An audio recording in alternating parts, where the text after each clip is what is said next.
On August 20th, 1989, film studio executive Jose Menendez and his wife Kitty were viciously shot to death in their Beverly Hills home.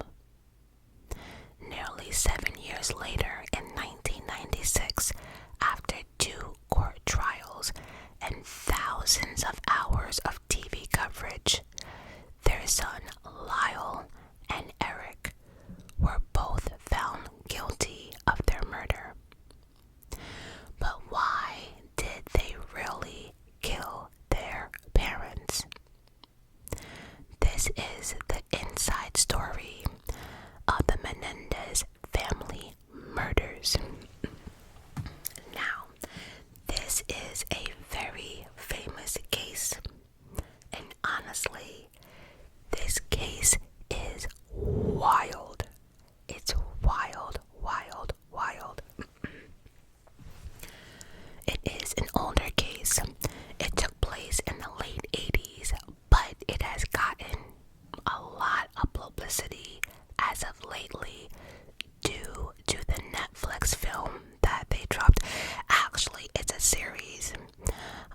And so there's also a possibility of the brothers being released or resentenced.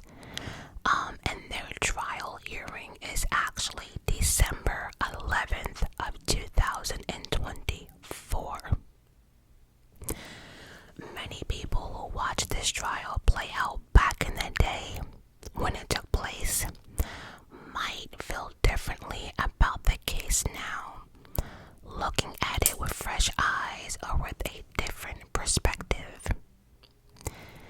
This is a very controversial case, and as always, I would love to hear all your thoughts in the comments down below. Let me know what you feel about this entire case. But as always, please keep it respectful. And remember, others are entitled to their own opinion as well. At the end of this video, I will definitely be giving you my own opinions and my true thoughts about this case. But I am not going to do much talking because, again, a lot of you do not know this case inside and out. And I don't want, any interruptions when I start, because you have to pay attention and just listen.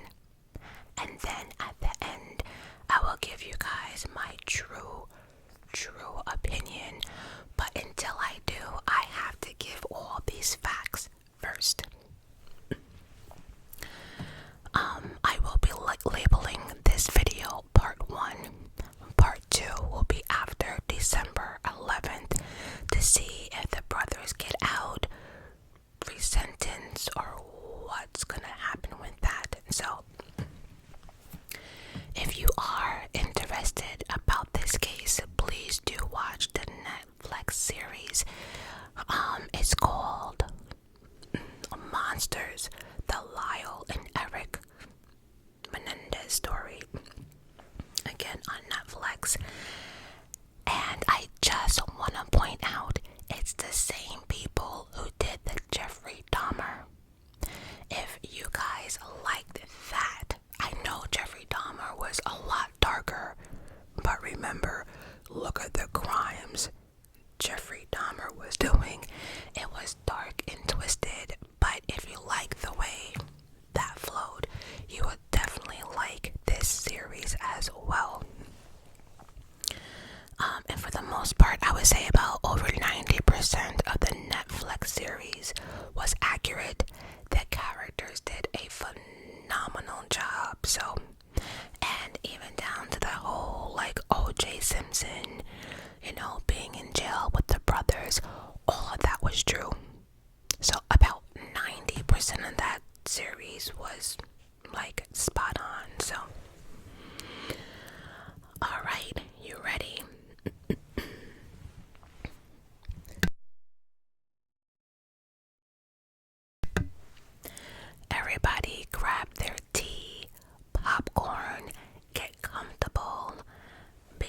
because once I start, that's it. I'm just gonna. So this entire story really begins with the patriarch of the family, their father, Jose Menendez.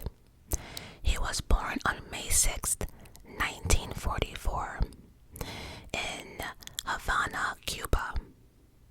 Jose's father was a former soccer star, and his mother was a former champion swimmer.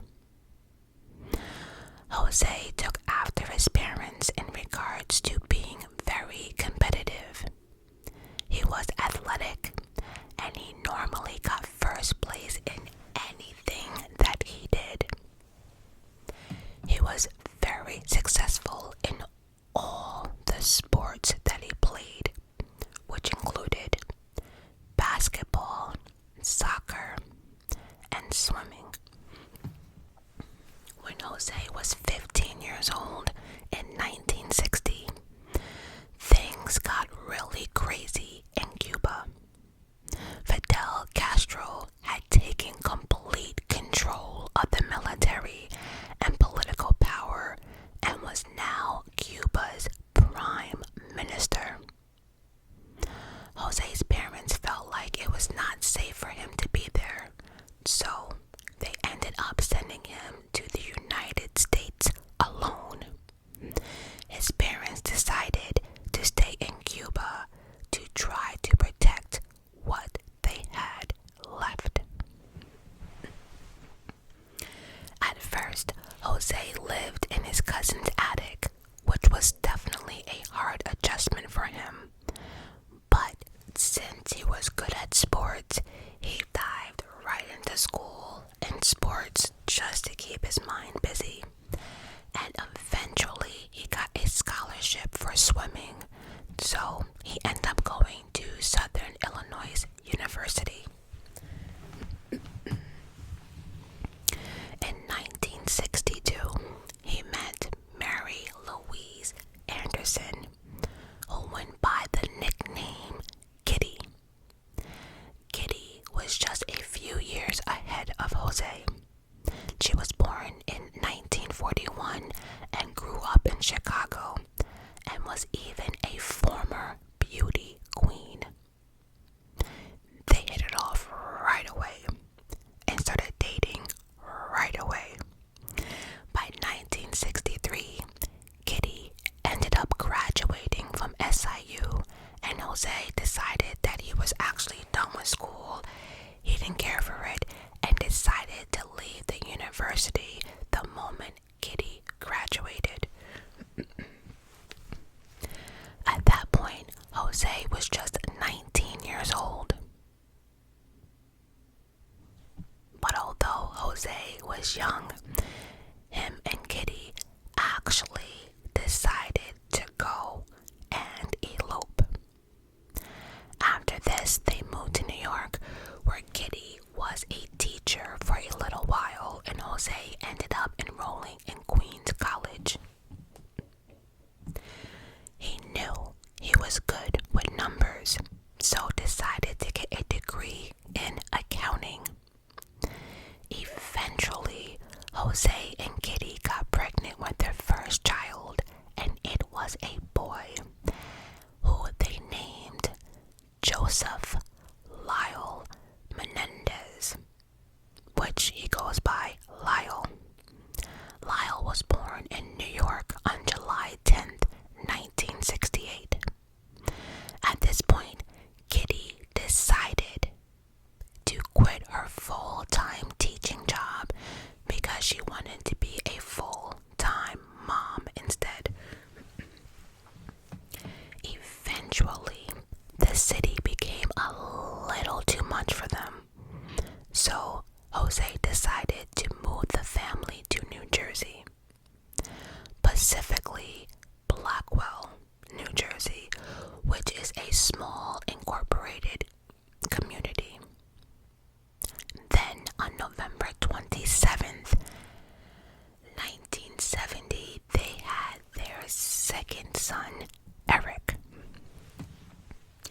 It was around this time that Jose had a big shift in his career path.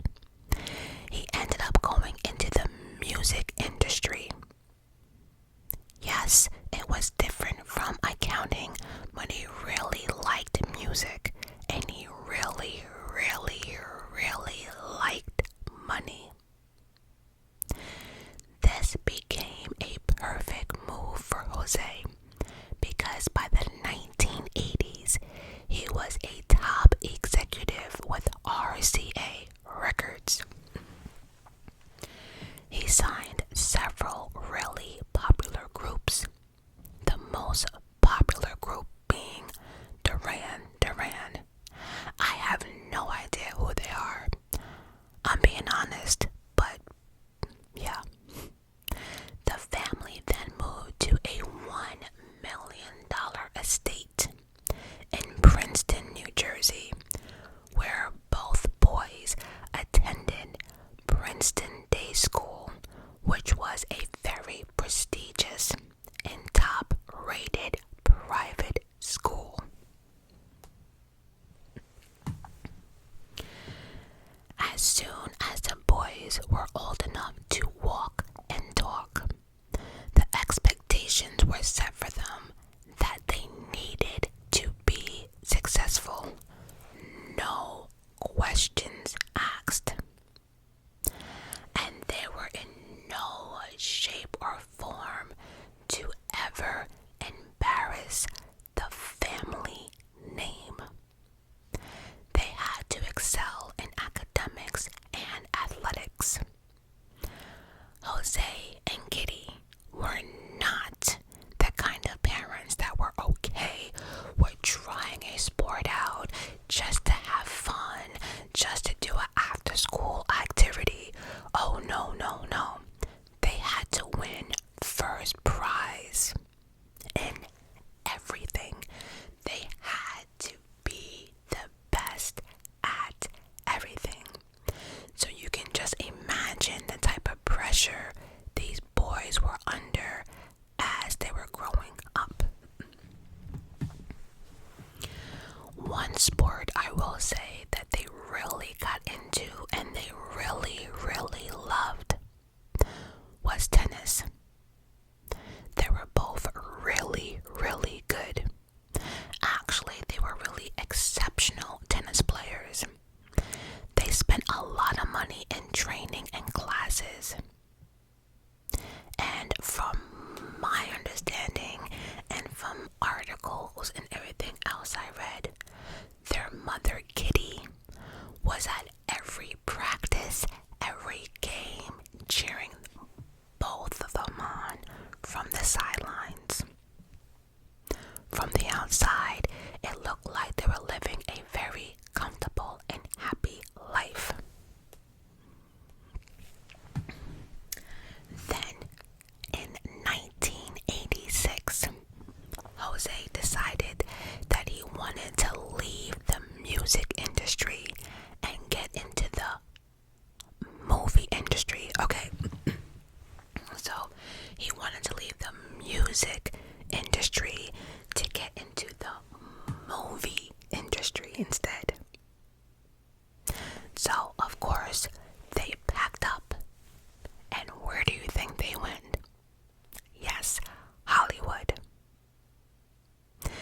In 1987, Jose started a new job working for Live Entertainment, which was a newly formed company that was already in trouble.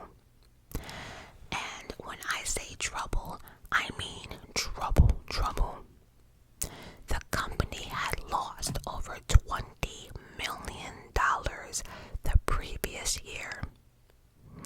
Of course, Kitty was nervous about all of it, but Jose was confident enough that he could swoop in and save the business.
per year, with an additional up to $860 million in bonuses. And that was that then money. Imagine this shit now. At work, Jose was really applauded and praised by the people at the top. However, anyone that worked underneath Jose really fucking hated him. They fucking hated him. It was actually safe to say that he was despised by people he worked with. He was not liked. He had a horrible reputation with women as well. He could be very aggressive. He was very, very intimidating, cutthroat, and ruthless. He did not hesitate to tell anyone about themselves in the company that made even the slightest mistake. He was also known for some pretty shady business practices to kind of, inflate the worth of the company. And not only was he an asshole at work, he was also having several affairs with people that he worked with. And when I say affairs, I'm not talking about side chicks or little flings. Oh, no. Not just hookups. Nope. They were full-blown relationships, affairs, like all of it long-term, paying people's rent, buying people's houses, taking care of people's kids, like full-blown relationships.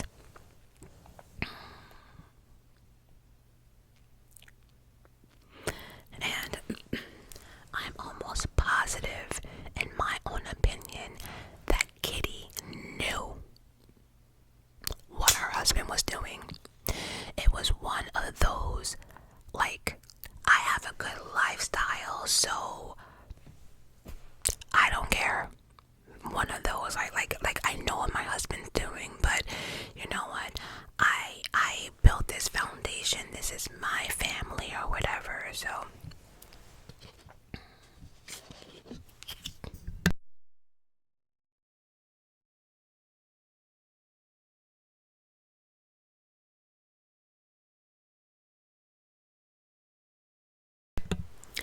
And honestly, I think she had that type of attitude because this next part makes me think that she had a gut feeling on what was going on, because she made an effort to be involved as much as she could in Jose's life. She insisted that she went on many business trips with this man. Jose worked a lot. He went on business trips all the time. It was go, work, go, money. That was it.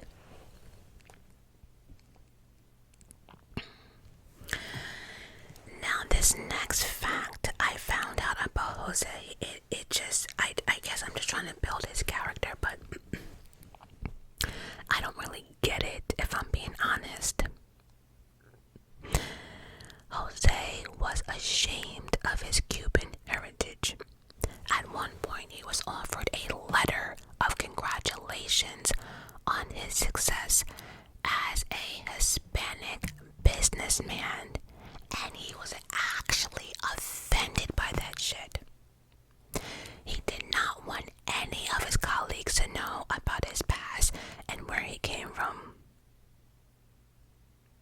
He was embarrassed that he did not go to an Ivy League university.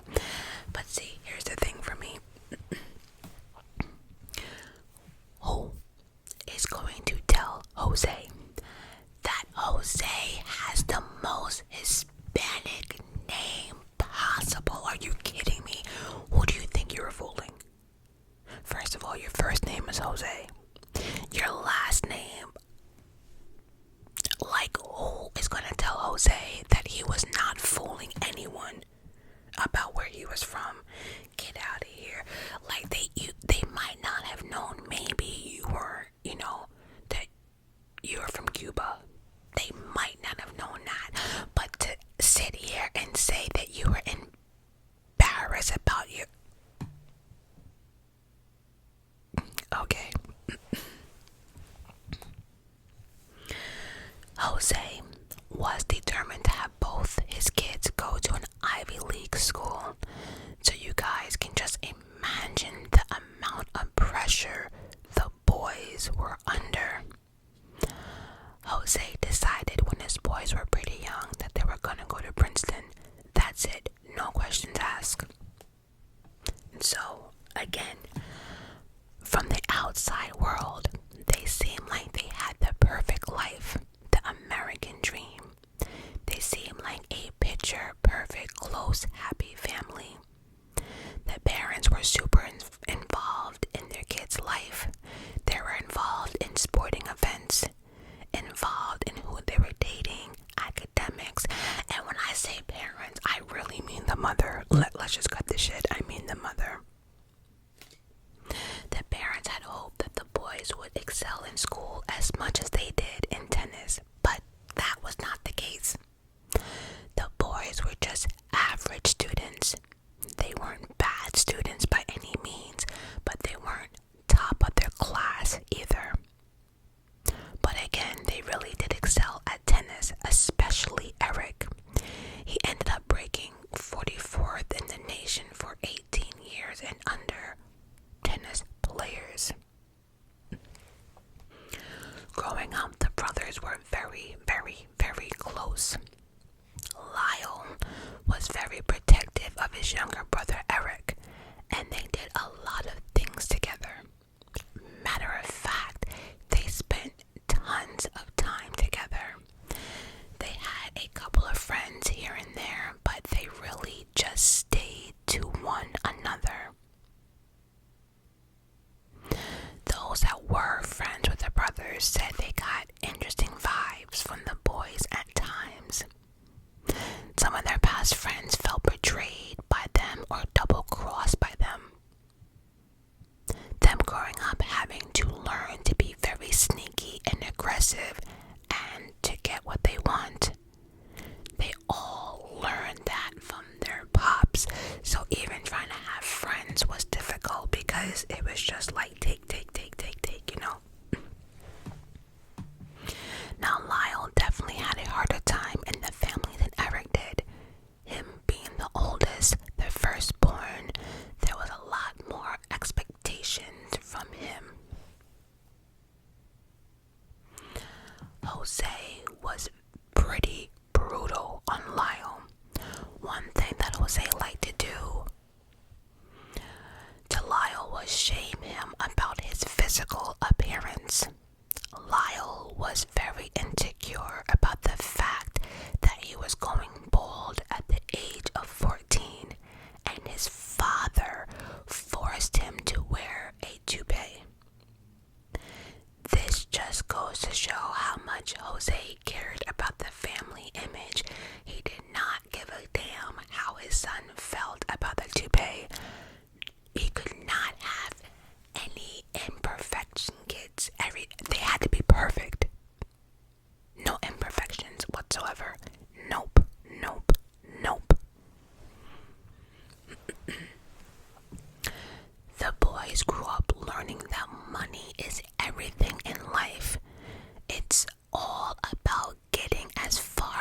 this crew actually had the combination to that safe. So Eric, Lyle, and the rest of the crew went over to their friend's house, stole the jewelry, money, and whatever else was in the safe. And although the kids were rich, I think this was just excitement, a thrill, just to be rebellious, just for attention.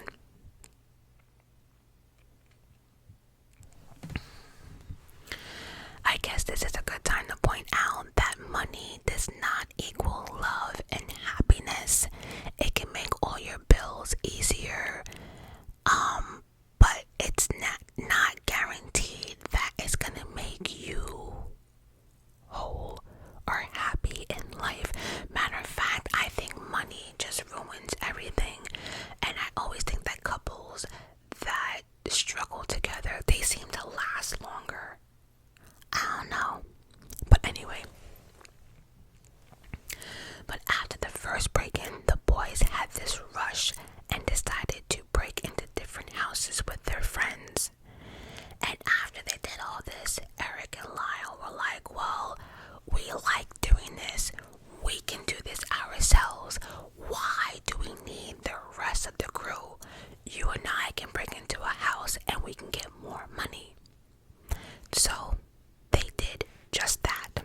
They went to another house, broke in, and this time they end up stealing over $100,000 worth of stuff from this person's house.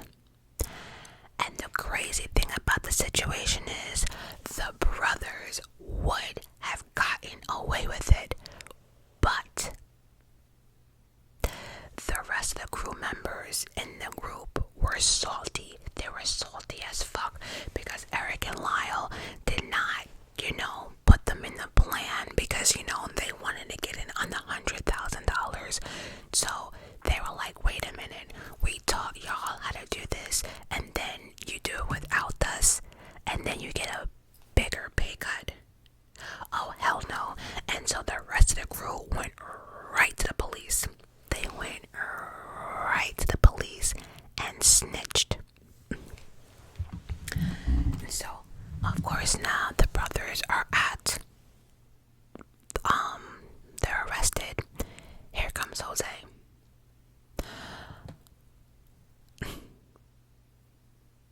Jose was not angry that they committed the crime. Nope. He was not angry that they stole anything. Nope.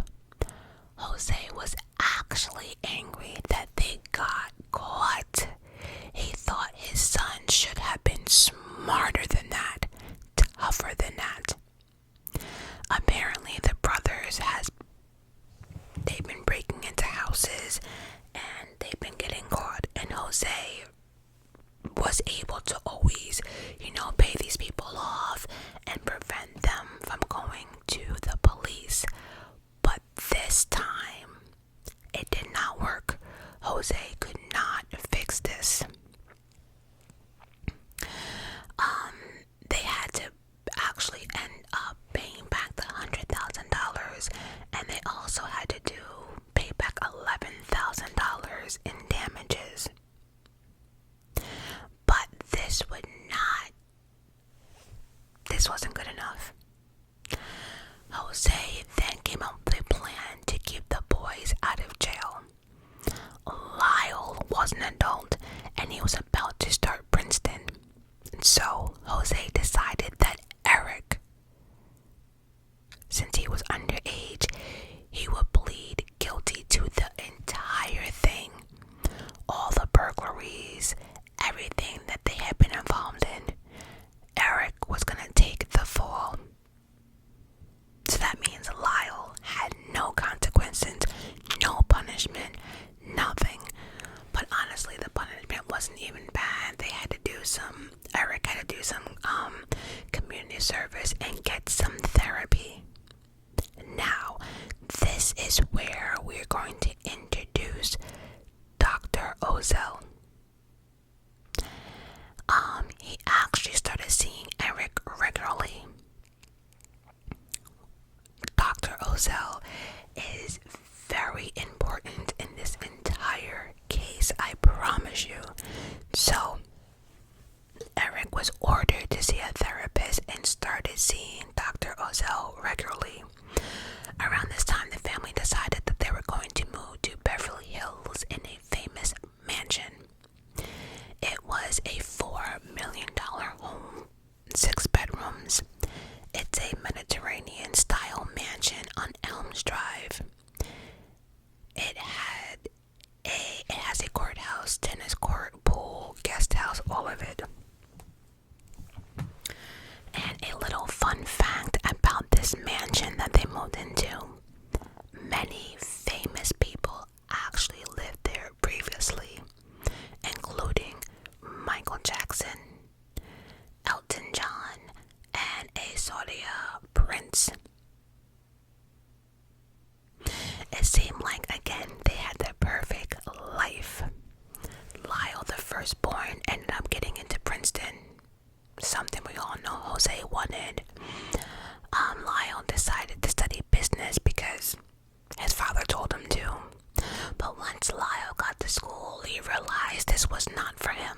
He didn't like it. He didn't want to go to class. He just wanted to party, have fun, all of it. He did not care. And just when, things could not get any worse, because Lyle was put on academic probation. They actually got caught plagiarizing in a psychology class.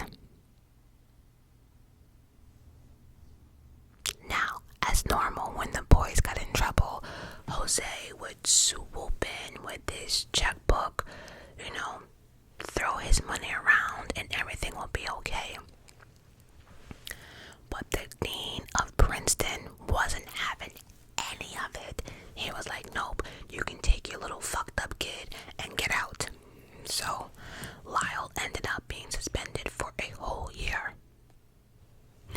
Now, you guys can probably imagine how pissed off Jose was, right? But the crazy thing is, he wasn't pissed off at Lyle. Oh, no. He was mad at the university for actually having the audacity to suspend his kid. And the fact that his money did not work. Oh yeah, he had it out for Princeton. Oh, he was pissed. But again, no responsibility or no accountability from the kids. So what does Jose do? Jose actually gets Lyle a job at Live Entertainment.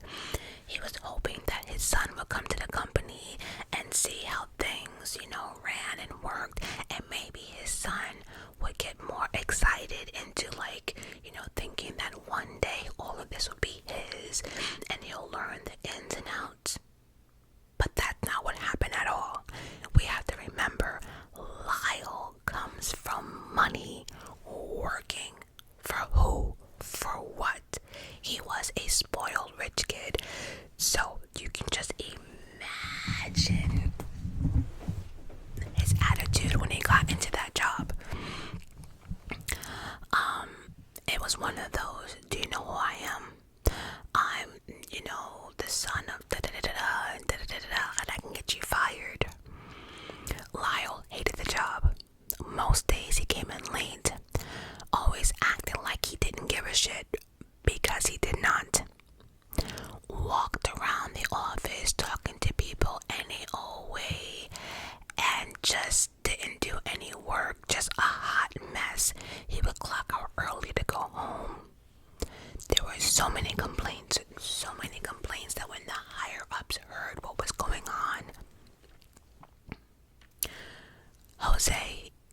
of it. She was proud of it. But not Jose. Jose couldn't give a shit. He couldn't care less.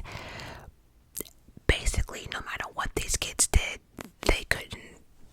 It just wasn't good enough for Jose. He just basically thought they were a waste.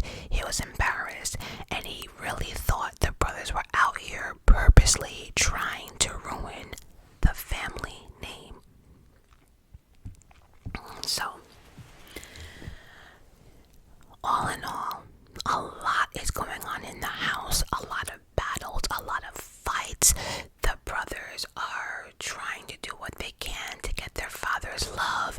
No matter what the kids do, the father will never love his kids. It was just a battle. So, around this time, right, there was a lot of talk about the will. Like in the house yelling, you know, oh, you're such a disappointment. Oh, you guys will never take over the company. I should write you out my will. I shouldn't leave you a penny. I should kick you out the house. Like all that talk was going on. All of it. I'm not 100% sure if he was planning on taking them out of the will completely, partially, maybe altering it. But overall, there was a lot of talk about the will. So, overall, you can imagine the tension, the drama, everything that was happening inside that mansion. All the secrets that the outside world did not know, which officially brings us to August 19th, 1989. At this time, Lyle is 21 and Eric is 18. On this day, Jose and Kitty had chartered a yacht called the Motion Picture Marine. They took Lyle and Eric shark fishing in the marina. They all set sail that morning on the yacht. The two boys, Jose and Kitty, their crew, their captain, and the captain's girlfriend. Now, from the crew that day, they did mention that the family seemed off. There seemed to be a disconnect between them. They did not speak much or spend time together at all. As a matter of fact, the kids made it their business to stay on one side of the ship, of the yacht, while their parents were on the other. They didn't speak.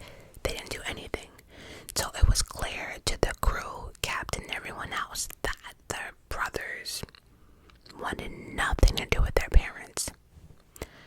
The next day, August 20th, their maid was off since she did not work on Sundays. The boys ended up deciding to go see a movie together that night, and Jose and Kitty decided to watch their own movie at home in their den. All of a sudden, at 10 p.m., Eric and Lyle bust through the doors with guns and start shooting right away. They both walked in, and Lyle did not hesitate at all.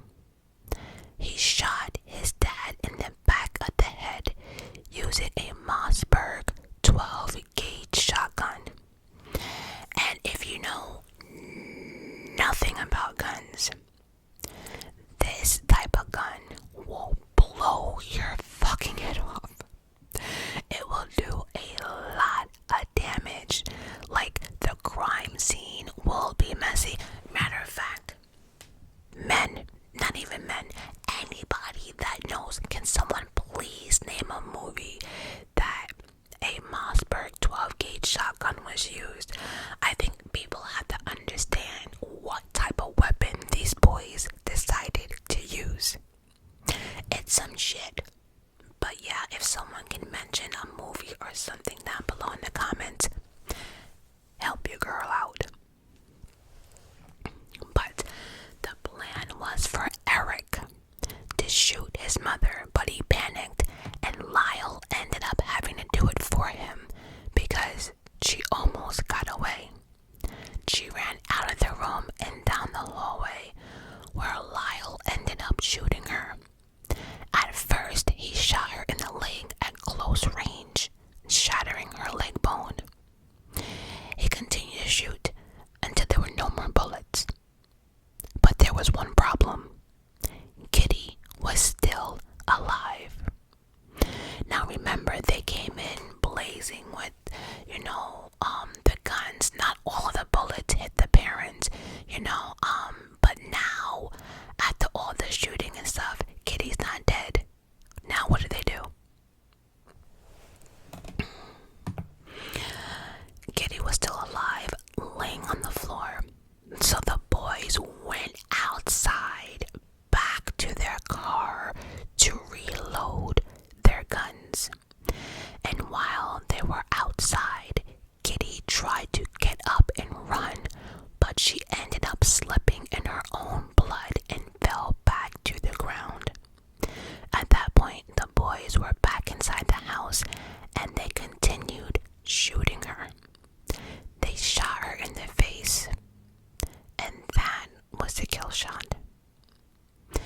Eric actually shot her twice to make sure she was really dead. So here comes Eric after all the work is done, just to make sure she's dead. He shot her twice.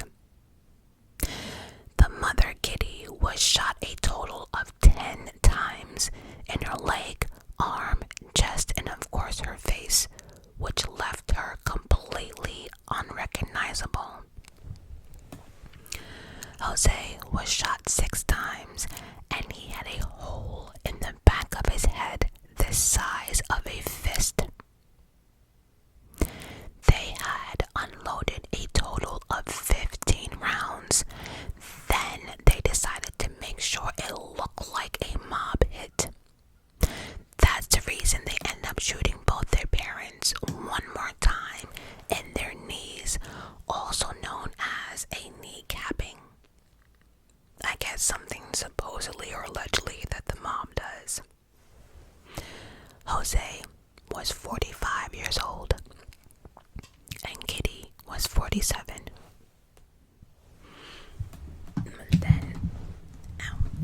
Then at 11:47 p.m., a call came in to dispatch. 911 call from Lyle. During the 911 call, you can hear dispatch ask what the problem was, and you can hear Lyle say, "Somebody killed my parents." Dispatcher, pardon me. Lyle again screamed, "Somebody killed my parents." Dispatcher responds with, "What? Who?" They were in shock. Who was a person that had been shot? Lyle answers, "My mother and dad." Dispatcher, "Your mom and dad?" Lyle answers, "My mom and dad." It actually took officers a while to get to the scene. The boys found this weird because they expected the police to get there extremely quickly, especially hearing gunshots and the fact that they live so close to neighbors. They figured somebody would have heard and called 911 themselves, but nope.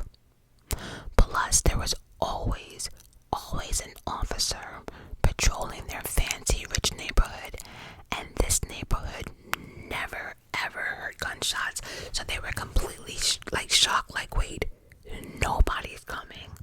Wait, what? So of course they had to call 911 themselves, but they expected,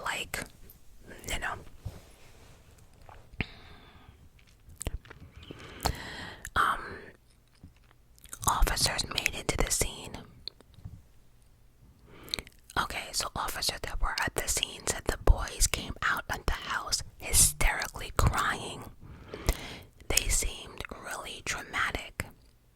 Eric collapsed onto the lawn and curled up in a ball.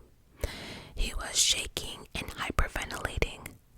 According to officers, Lyle was trying to comfort Eric, but he was also hysterical.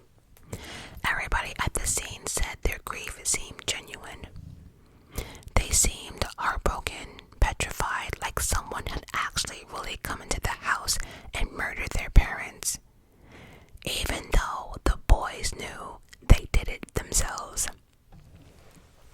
So, police go inside. They see that the den is covered in blood. The ice cream bowls that the parents were eating at the time of the shooting were spilled all over the carpet. And they found two bodies that were completely disfigured because they had been shot so many times. They were unrecognizable. There was blood and body parts everywhere.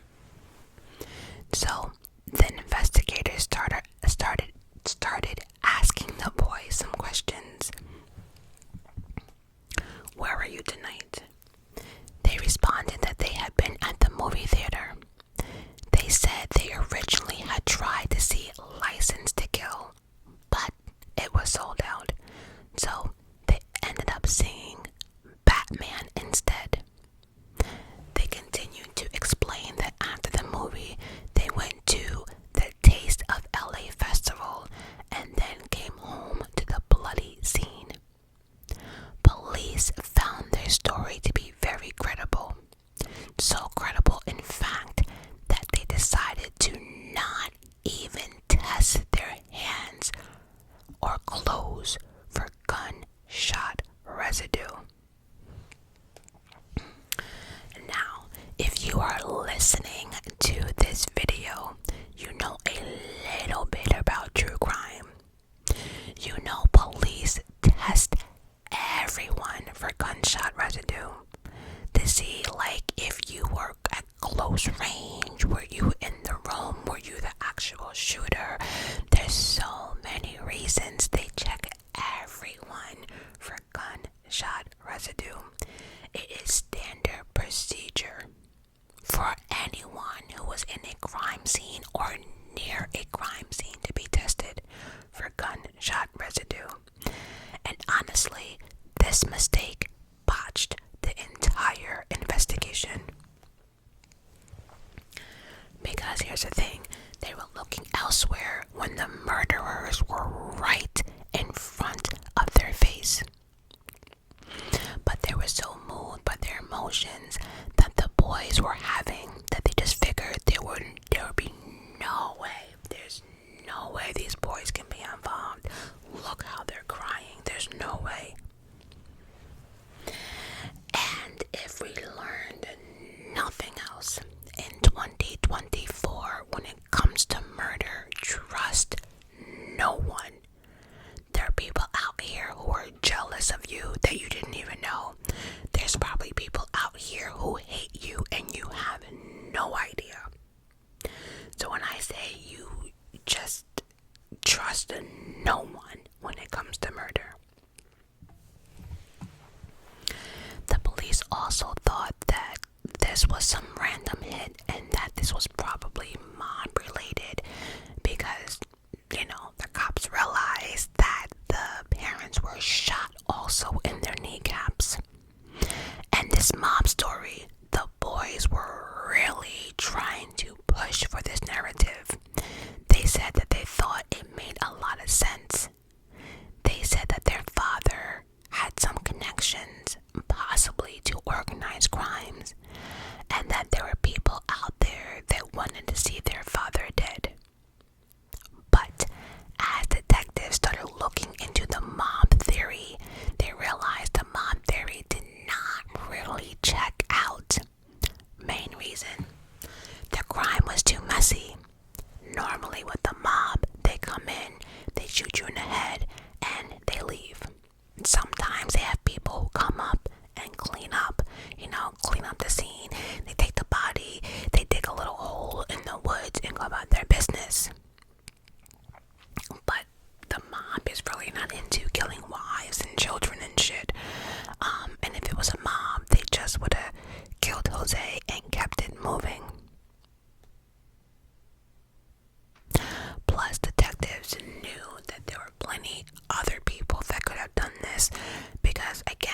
Jose pissed off a lot of people.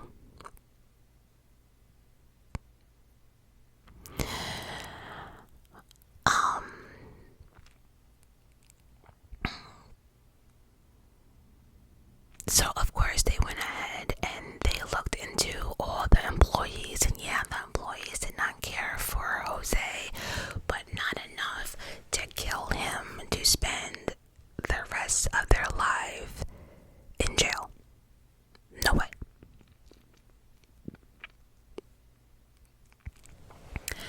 And another thing, it was also definitely baffling for detectives and the community to wonder why anybody would want Kitty dead. She was known as a really good friend, well-liked person to everyone. She seemed like a loving mother.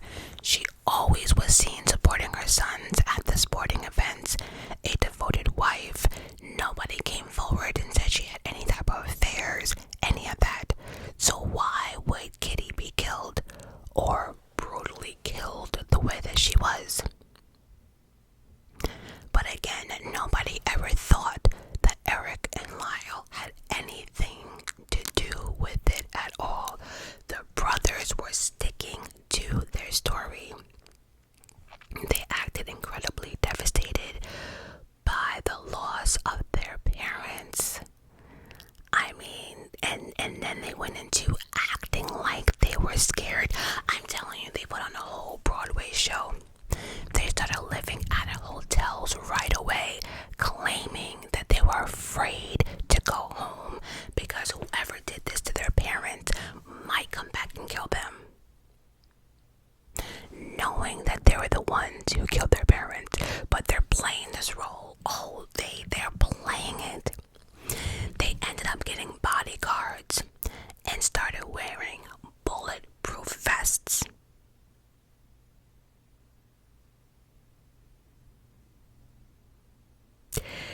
So are you hiring bodyguards and wearing bulletproof vests because you scared, knowing that y'all did it? Okay. And they also started taking advantage of their parents' money right away. It's getting warm in here. Their parents were killed on August 20th.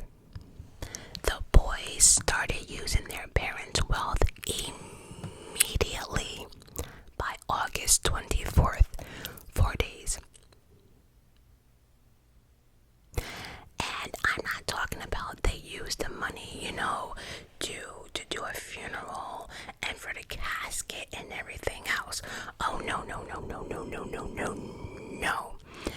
I'm talking about they went in. Lyle ended up buying 3 Rolex watches just for himself. They showed up to the funeral all decked out, brand new clothes, shoes, all of it. They even showed up late to their parents' funeral. To some, the boys were acting very odd, especially Lyle. He started making casual jokes about his father, about filling his shoes, and some articles or YouTube stuff that I watched, I'm unclear on this part, but I think he actually came to the funeral in one of his father's shoes, talking about I'm filling his shoes now. And then others took that as I'm filling my dad's shoes, meaning that, remember, Jose always said that the brothers wouldn't be shit, they wouldn't do nothing, so.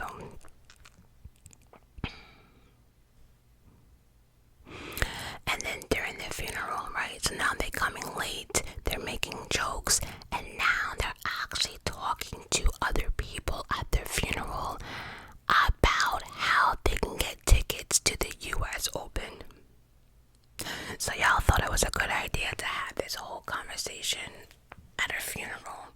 Your parents just died 4 days ago, brutally murdered, and we're talking and worrying about the US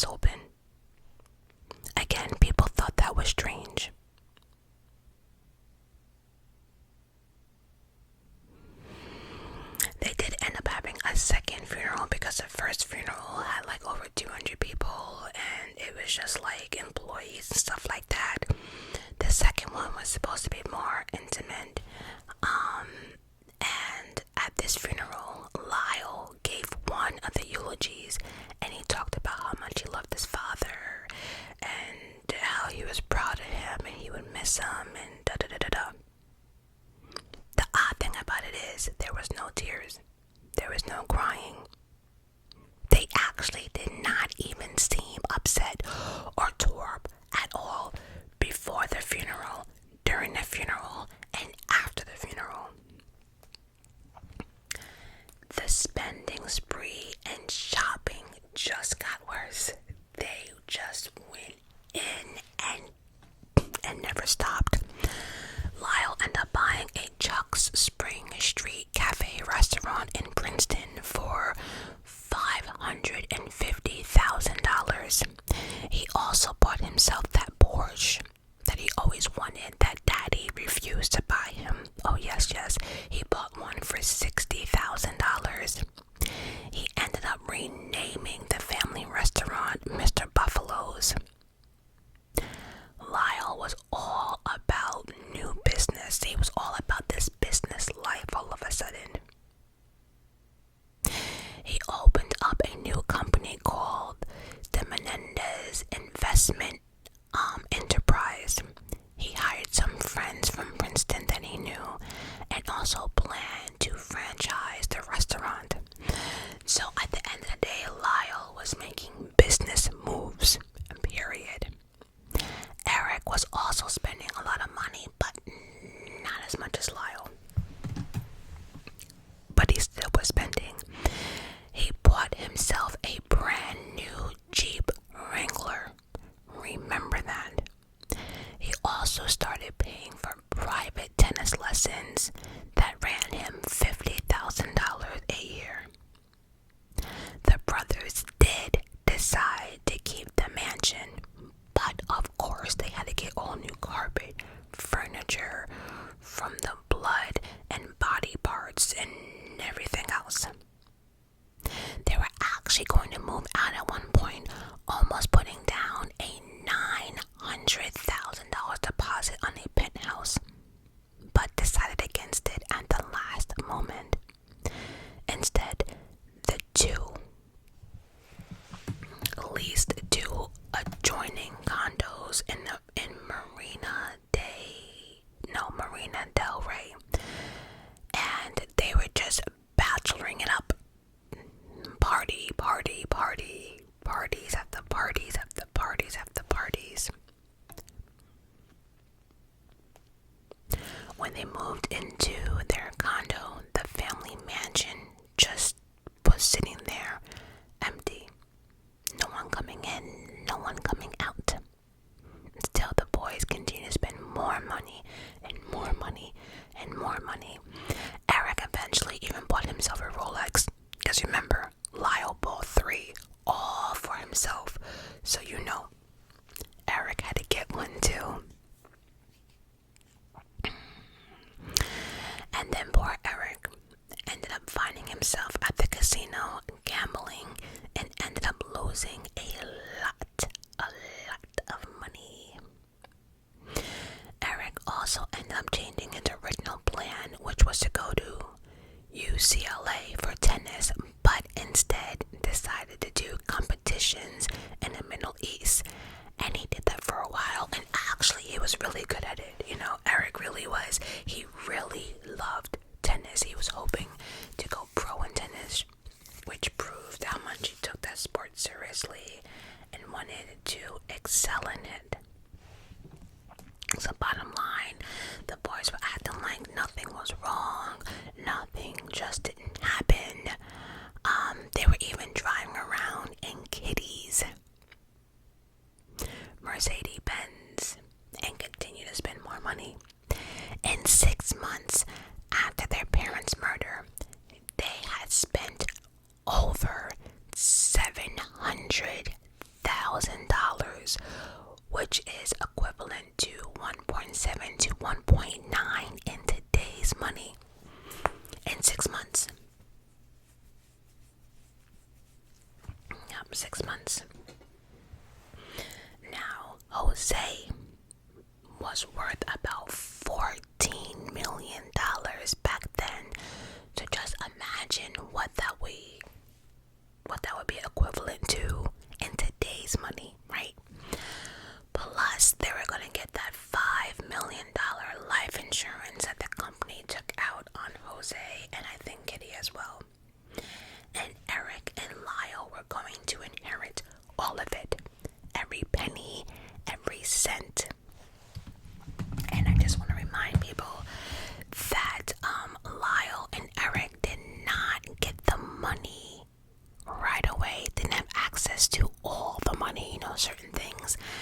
be settled or whatever.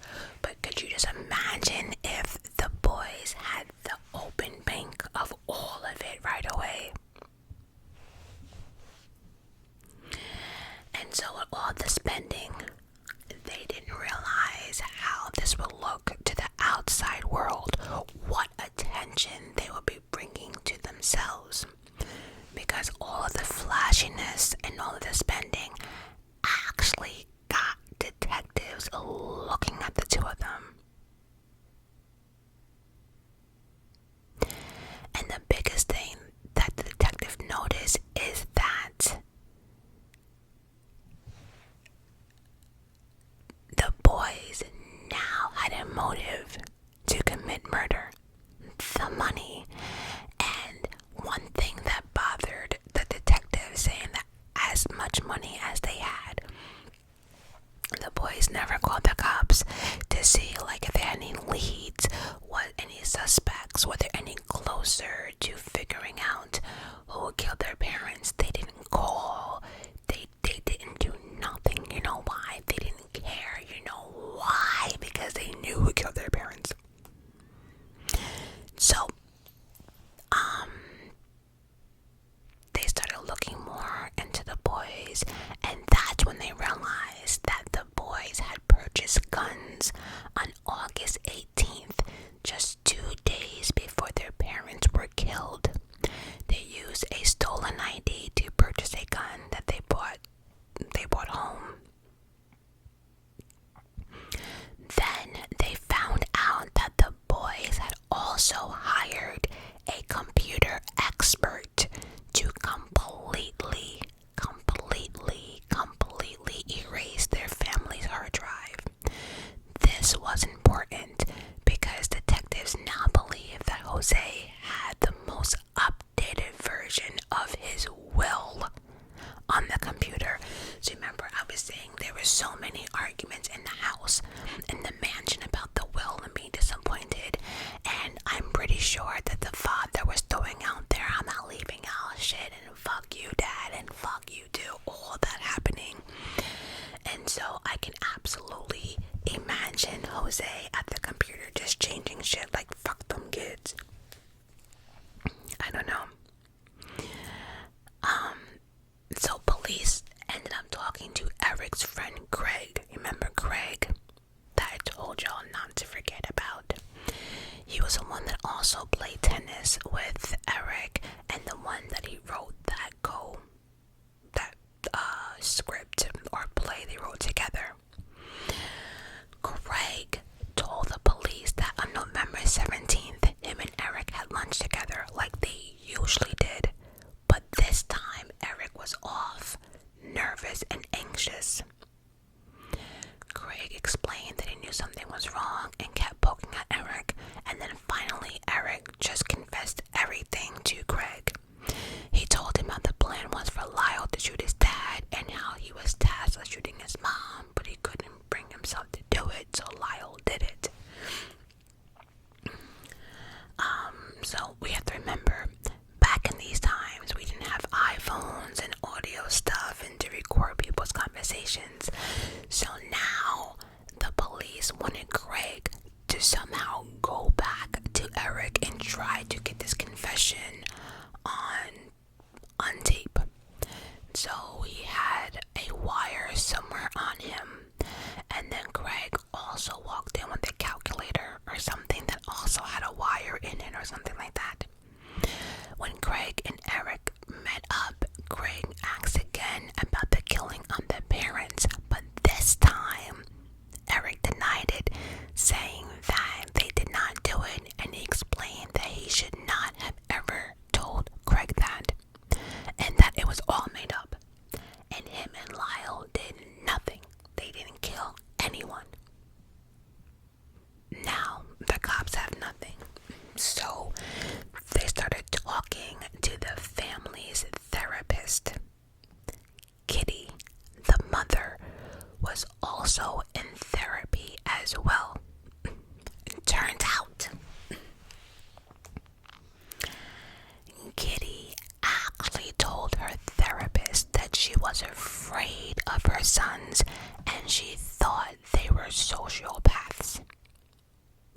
She was so afraid of them, in fact, she was locking herself in her bedroom at night, and then she said it got worse the last 2 to 3 years. Remember, the father worked a lot, so the father really wasn't around. After the murder happened, Eric continued to see that family therapist, Dr. Ozell, the one I told y'all don't forget about. According to Dr. Ozell, around this time, the stress and anxiety was really taking a toll on Eric. He was even getting ulcers from the stress. Dr. Ozell really thought he can help Eric and decided to somehow or another really gain his trust by taking him out the office, going on walks to the park, just doing anything he could to really gain Eric's trust, because again, he realized something was going on but really couldn't quite pinpoint what it was. And then it worked, because then Eric actually confessed to Dr. Ozell that him and Lyle killed, the parents.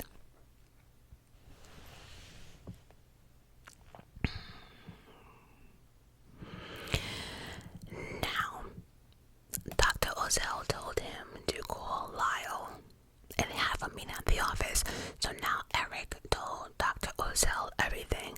Dr. Ozell is telling Eric to call Lyle and have him come to the office as well.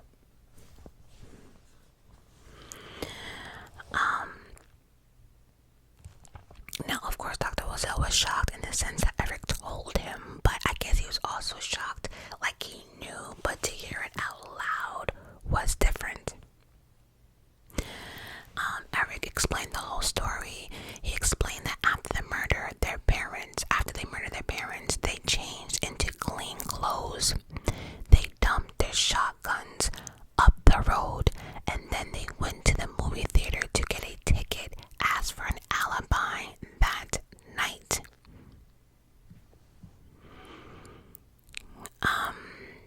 So again, Dr. Ozell wanted Lyle at the office. The plan was for Dr. Ozell to make it known to both boys that the boys can trust him and that he was there for them no matter what. But he was secretly going to be recording the sessions.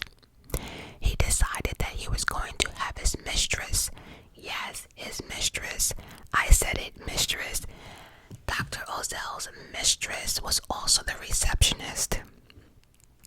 So anyway, at that time, his mistress / receptionist was supposed to actually stand by the outside door and listen, just in case things went left sour and that maybe she would have to call the police right away.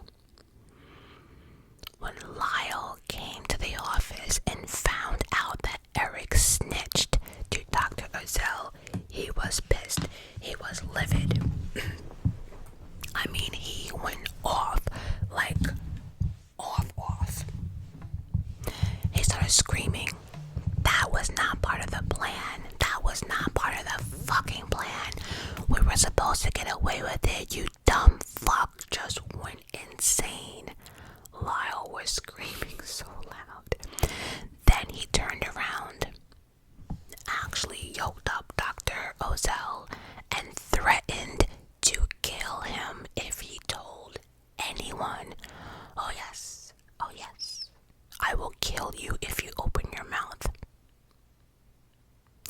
Instead of actually going to the police right away, he continued to see the brothers. He actually continued to have several more sessions with them and recorded all of it.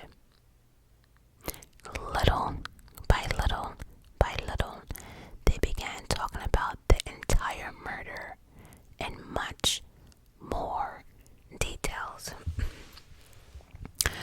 Honestly, Dr. Ozell was just keeping all this information. It didn't seem as if he was going to do anything with it. I believe that it was just for security security purposes, backup plan just in case, because again, Lyle was out here threatening him and shit. But anyway, I do know that the mistress ended up going to the police and gave all the information to them. And she did this because she said Dr. Ozell was very abusive and she wanted to get her revenge on him. So she took all the information that she knew and she gave it right to the police. Once the cops understood what was going on and they knew there was a full-blown confession on those therapy tapes, they went ahead and got a subpoena for the tapes. The tapes were actually in a safe deposit box that was at a bank. The cops got word that Lyle might leave the state over this or country because he was terrified about getting caught. So the police wasted no time. On March 8th, 1990, over a dozen police officers actually stopped Lyle as he was pulling out of his driveway. He was handcuffed and was taken to the station. Now, Eric at this time was actually at a tennis tournament in Israel. Eric and his team or legal team got a call at 6 in the morning informing them that they must take the next flight back immediately home. Eric surrendered at LAX on March 11th, 1990. The charges were filed against the brothers the very next day.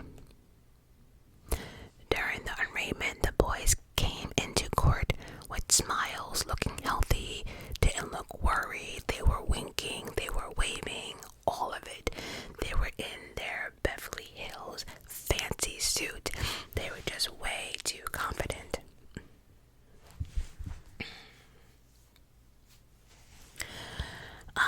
Of course, when the world found out along with friends and family that Eric and Lyle had been charged with the murder of their parents, nobody could believe it, not even the community.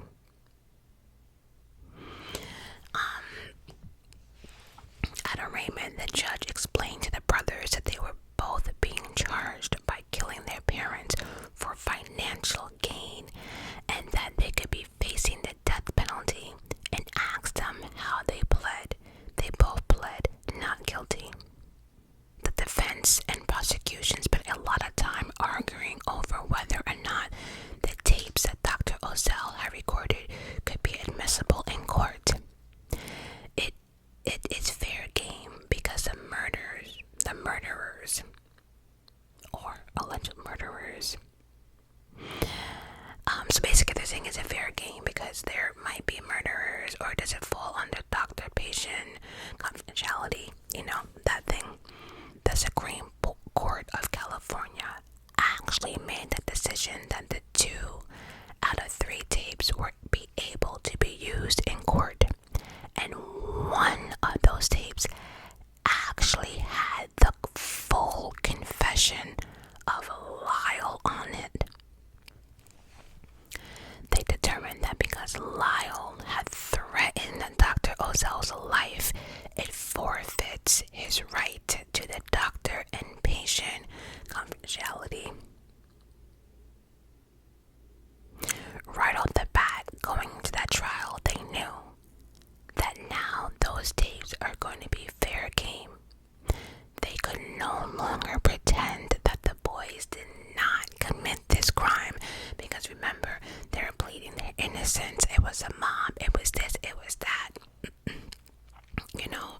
But now that the tapes from the therapy session is fair game, that would be heard in court. They were going to have to come up with a different strategy. So,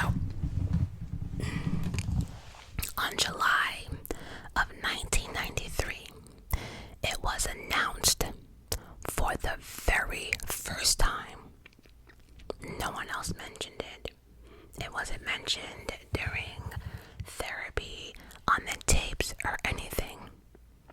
It was announced for the very first time.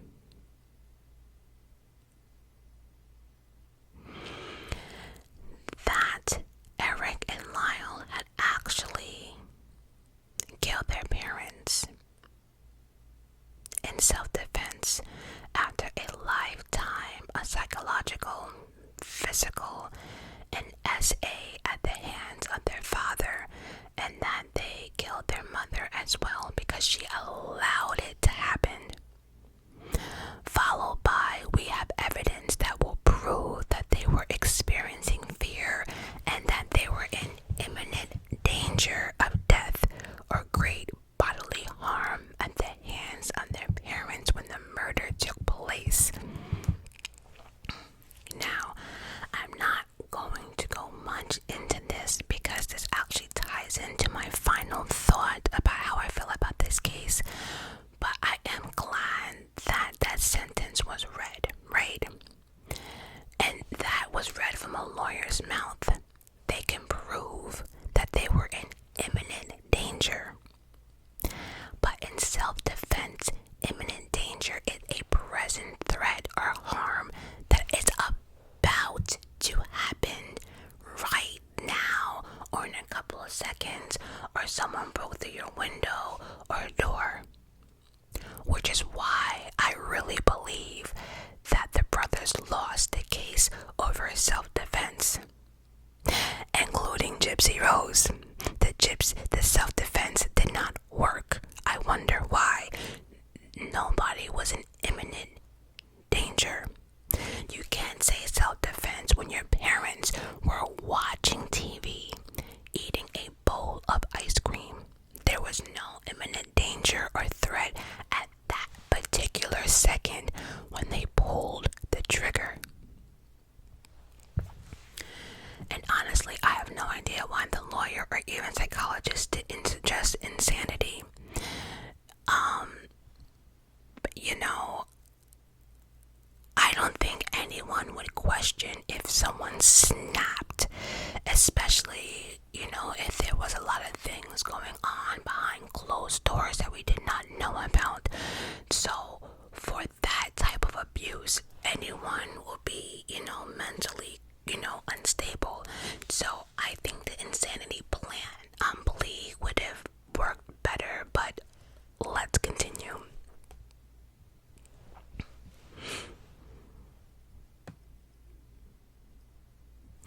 Anyway, after the self-defense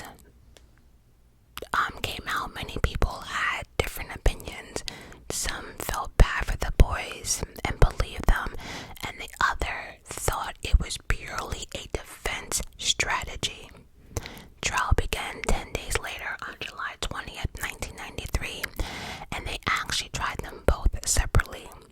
So that meant that they had two different defense teams and two different jurors.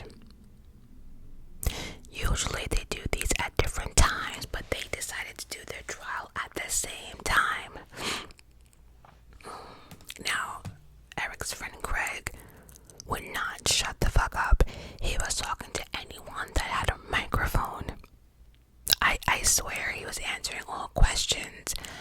Again, basically talking to anyone that had a mic.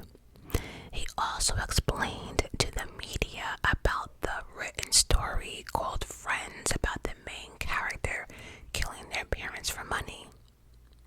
So in Greg's eyes, the brothers were guilty.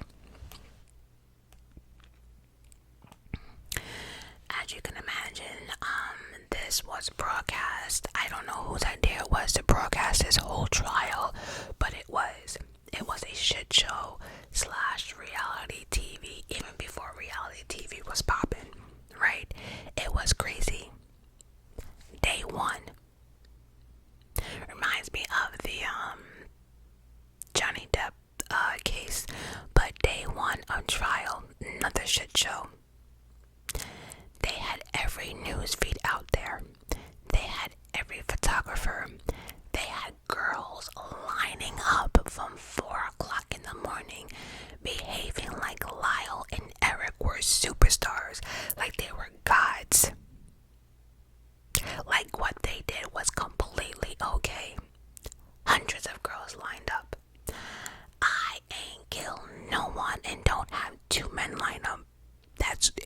insane. I keep telling y'all, us single people, I don't know, we're doing something wrong because, yeah, I don't know. I mean, I'm not completely single, but yeah, people like Jeffrey Dahmer. Jeffrey Dahmer had girls writing in prison, sending him money. Gypsy Rose was engaged twice, had like 50, 60 boyfriends. The Menendez brothers, you know, they all have one thing in common. Yeah.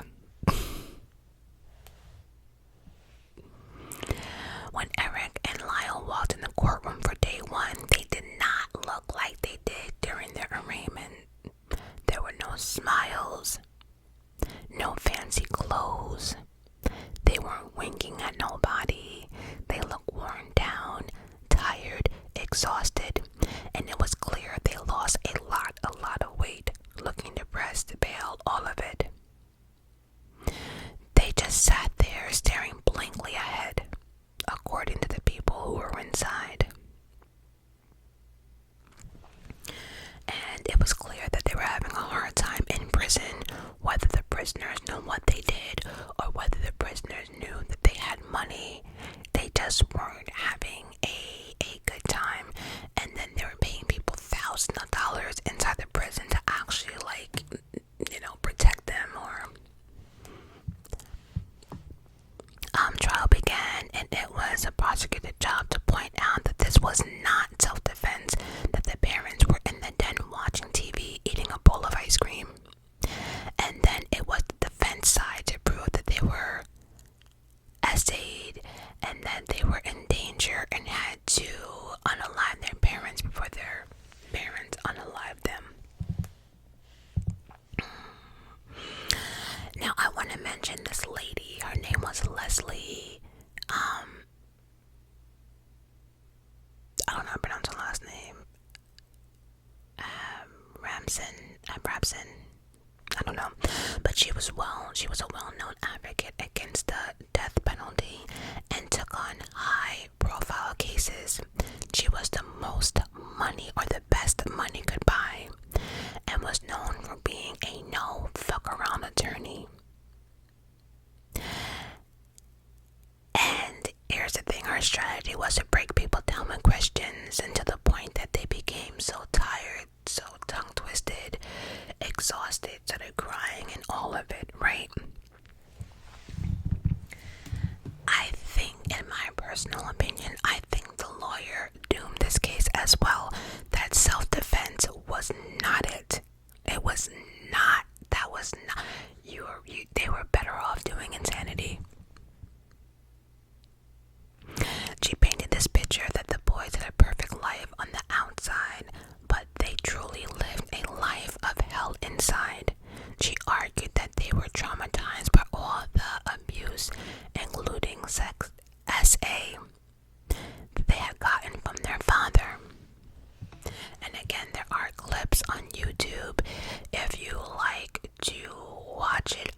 The boys going to graphic description, allegedly telling us what the father allegedly did to them. It's heartbreaking, it's horrific, and the fact that no one should go through that, right? But the fact that that's something that someone is going through at the hands of your parents, that's insane. Again, it was very, very graphic. Just, again, they're all on YouTube if you would like, or you can watch the Netflix series. But they explained that Jose would abuse the boys, and Kitty, the mother, would just watch and allow it to happen. Jose was a cruel, controlled perfectionist whose image was everything to him and would do anything to keep that image. She also explained that Kitty was living in a hell as well. Apparently, she was an alcoholic, she was a drug addict, and she was pretty depressed over her husband having all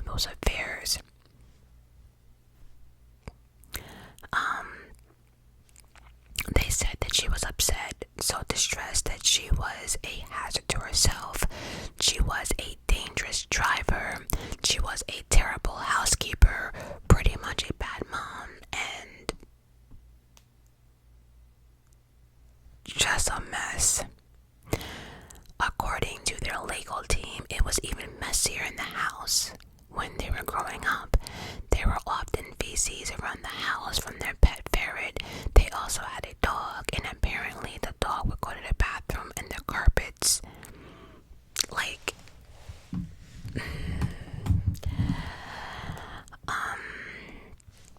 she also brought up that Lyle had the pet rabbit when he was growing up, and that one morning he woke up and the head was bashed in, and said that Jose and Kitty did it together. She also went on to say that Lyle was so traumatized by all of that that he wet the bed until he was 14 years old. She also went on to say that they claimed that they would take the sheets off the bed after they would wet them, and then the parents would put it on the breakfast table in the morning to make them look at them so they can be shameful. Then it was claimed that Kitty blamed the boys for her not having a successful career in broadcasting, which, okay, she went on to say that Kitty had threatened to poison them, and at one point, so, I don't know, there was a whole lot of accusations being thrown all around.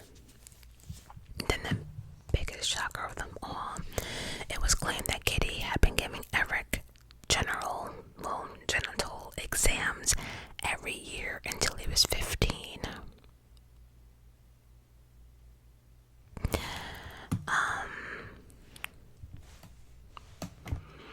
So you remember when we explained that Lyle was balding and his father used to make him wear a toupee?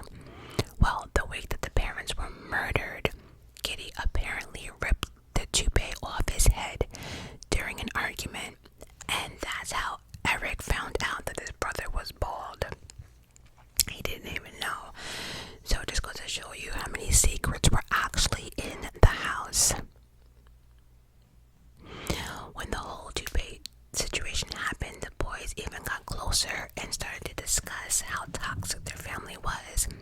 Eric started telling Lyle everything that his father had been doing to him for years. When Lyle found out what happened, that was happening to his brother, he apparently threatened his dad and told him to stop. Even threatened the dad as far as saying, if you do not stop, I will tell the public and the world what you are doing. Allegedly, Jose was not fazed by this, and his response was, he's my son. I will do whatever I want with him.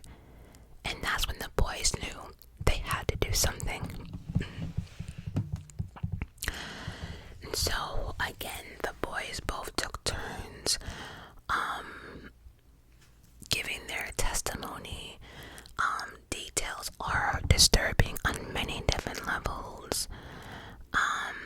They go into how the father used to use objects in this, and SA and R and all of that. Like, I will be here forever, but it's pretty brutal and, again, heartbreaking.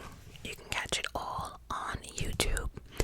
I do want to say, though, that I am actually disgusted how the public handled this case after the fact. After the brothers are sitting there telling their story, we have people like SNL who thought this shit was funny. The media mocked the brothers in the situation. SNL, TRL, everyone was making skits. Comedians. I don't find how this shit was funny at all. And then SNL were actually mocking the brothers in court, recapping what the father did to them. This shit wasn't funny. I don't really get people's humor. I don't. They just made a mockery of them. And I think it was ignorant to say that people were saying that men can't be essayed. Are you kidding me? The ignorance that men actually can't be sexually, and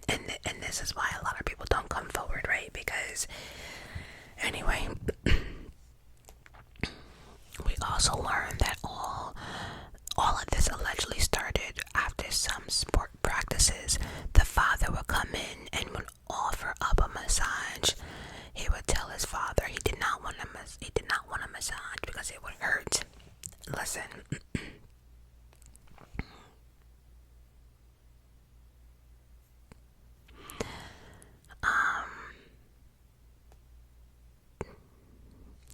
Then the other side tried to portray the kids as spoiled kids who didn't get everything that they wanted. The father actually made them work, be competitive, get good grades, go to the best schools, universities, but they just wanted to be spoiled, lazy brats. Just get up, spend, and breathe. And they were trying to claim that the older the brothers knew, the more they knew they were fuck-ups, and they knew for a fact that the father would not put them in the will.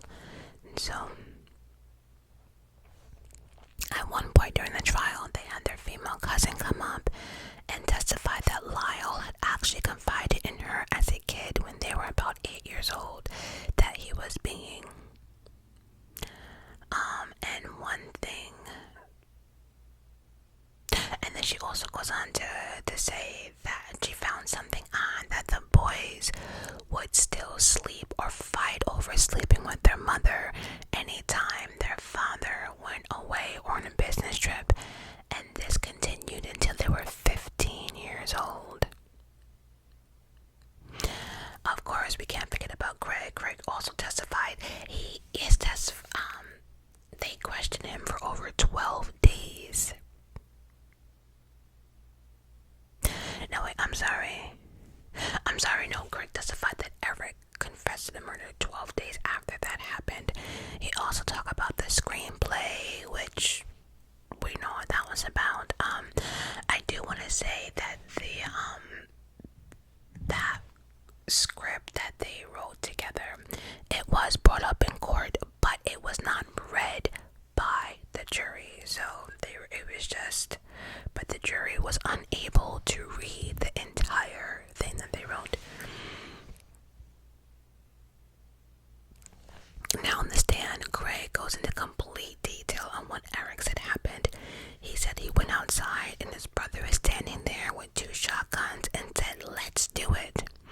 And they walked inside, and Eric went up to the door on the left, which was slightly opened, and the door on the right, Lyle went up and put his shoulder against the door on the right. Eric said he looked in and saw his parents sitting on the couch eating ice cream.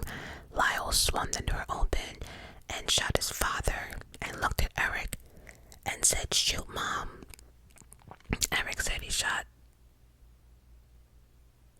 his mom as she was standing up, yelling, but not kill her. So it seemed as if he pulled the trigger, but he couldn't kill her. He couldn't kill his mother. He couldn't do it. So Lyle had to do it. The coroner did show the really graphic pictures to the jury, which made a lot. It was definitely an emotional impact. The defense team had really tried hard not to get them to show those photos, but they did. It made the biggest impact. Another thing I would like to mention in the trial, there was another movie that was brought up called Billionaire Boys Club. This came out just 3 weeks before the murder took place, and Dr. Ozell claimed in court that Eric had mentioned in one of the tapes that was not being used in court that this movie inspired the crime because it was so similar to the way their parents were. It was a story about a group of rich boys in Beverly Hills who killed their father for money, and that the character in that movie also wore Rolexes. Remember, Lyle bought 3 and Eric bought 1. And one of the characters in the movie also drove a Jeep Wrangler, which Eric also drives. Remember, Lyle got the Porsche.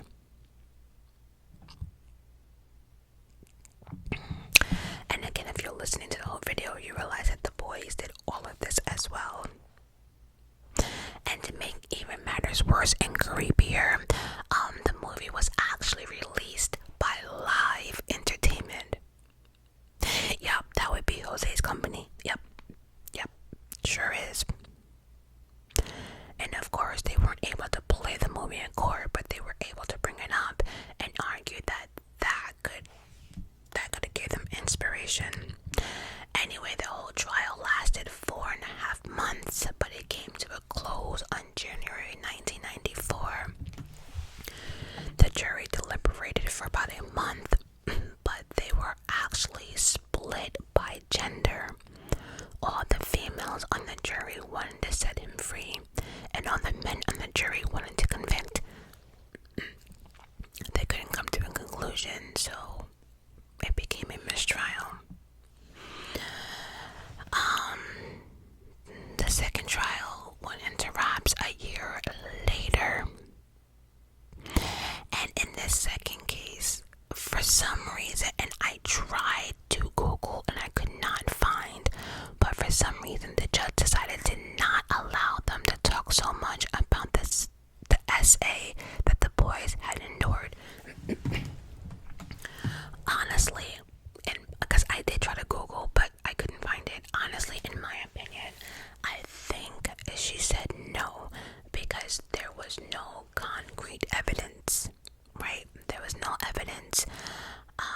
The first jury did not, but really, I don't think they were buying the self-defense, and the fact that there was nothing to corroborate this, no proof, and then, like I said, their defense team changed tactic when they realized that was happening. So I don't know if the judge actually believed it or not, but since there was no evidence first time around and there was nothing to prove, I guess the judge decided not to talk about the SA as much.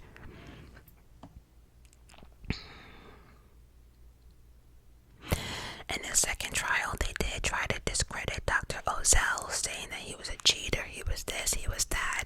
But again, his personal life had nothing to do with what he recorded and what the brothers said on those tapes.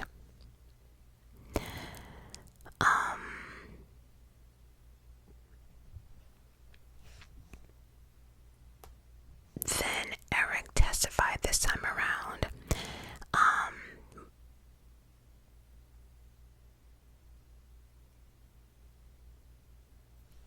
Then Eric went into how he was scared of his father.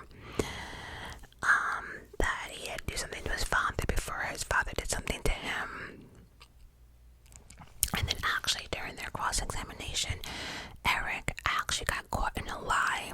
He said that they had bought the pistols for protection 3 years before the murder, but it turned out that the store he claimed to buy them from wasn't even built yet. The store wasn't even there, right? So at this time, it's like, why are you lying about that? And of course, if he can lie about this, what else is he lying about? In the second trial, though, I do want to mention that Lyle did not testify. I don't know why, but he didn't. This time the jury deliberated for nearly 3 weeks, and they ended up finding Eric and Lyle guilty of 2 counts of first-degree murder and conspiracy to commit murder. Before they were sentenced, they decided that they wanted to tell their story to the public and did an interview with Barbara Walters. If you are interested, that interview is on YouTube as well. As a matter of fact, I'm going to see if I can remember to link it down below so you can watch it, but it's very interesting and I do recommend everyone watching it.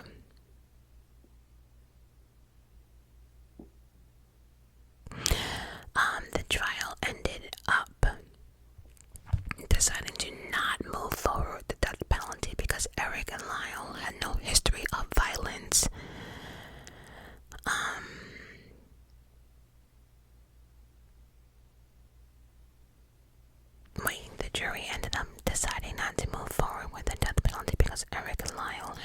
history of violence, but they completely rejected the idea that they completely rejected the idea that this was done in self-defense in any shape or form, or that the boys were abused. They were sentenced to life without the possibility of parole on July 2nd, 1996.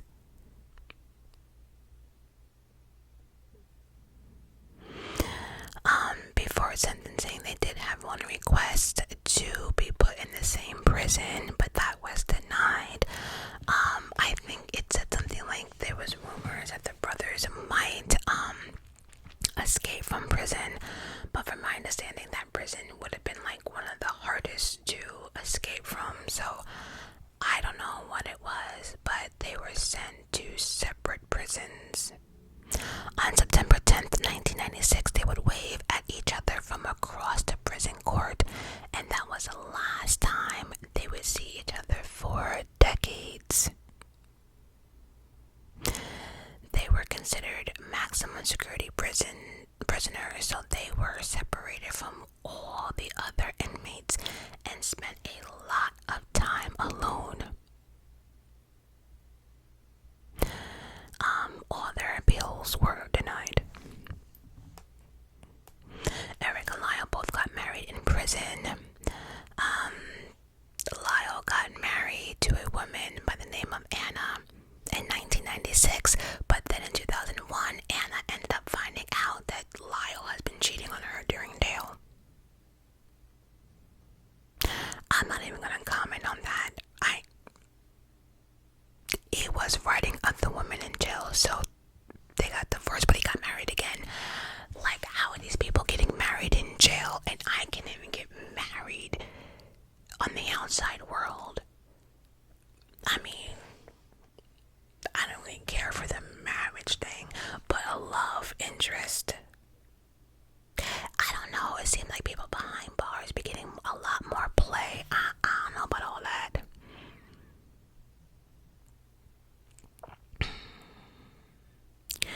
And then Eric married a woman by the name of Tammy in 1999. They were actually pen pals for 6 years before they got married. Eric's wife Tammy was interviewed in 2005 by ABC, and she said that the relationship was something that she dreamed about for so long. She even published a book. Whatever.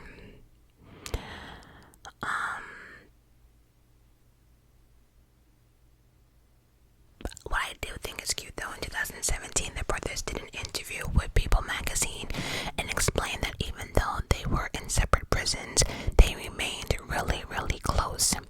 Even though they couldn't see or talk to each other, they were even communicating through their wives. They were sending letters back and forth. They would even play chess through their wives through letters. But in February 2018, Lyle and Eric were finally reunited.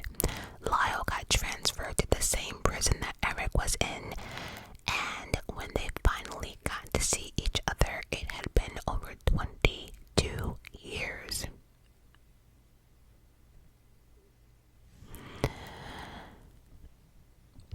And that's where we will stop this video for part 1.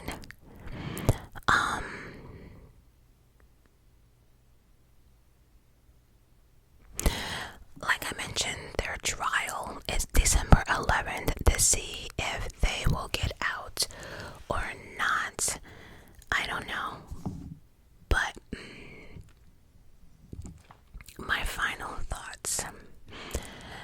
My honest thoughts. Going into this case, I didn't know as much details as I know now. I remember when the story hit, the television and stuff, because I was about, 10 years old. And so, like I said, doing this deep dive, I have learned a lot. So, my honest opinion is this. I first want to say that I do believe, like watching Lyle and Eric tell their story, right? I do believe something happened in that house. I do believe something. I don't know to what extent, but I can probably bet my life that there was probably a lot of arguments. I believe there was probably a lot of physical fights. Just the fact that the father was all about perfect image and everything else. I do believe that there was a lot of secrets inside that house that we will never know about. Anyone that's been violated as a abused as a child, foster care, whatever, right? There's certain things that you cannot fake when you're telling a story, right? The story itself might not be the full truth, but the emotions were there for me. Something happened multiple times. I don't know when. It's just one of those, rich family, father want to control every aspect of it, and kids are rebelling. I really do think the battles were horrible. I do think Jose was controlling, cheating on the wife, treating the sons like shit, letting the sons know they won't be shit. He probably was threatening everybody. I'm not putting you in the well and F you and all this stuff, right? So, again, I do want to make it clear that I do believe that some type of abuse was going on. What? I don't know. To what extent? I don't know.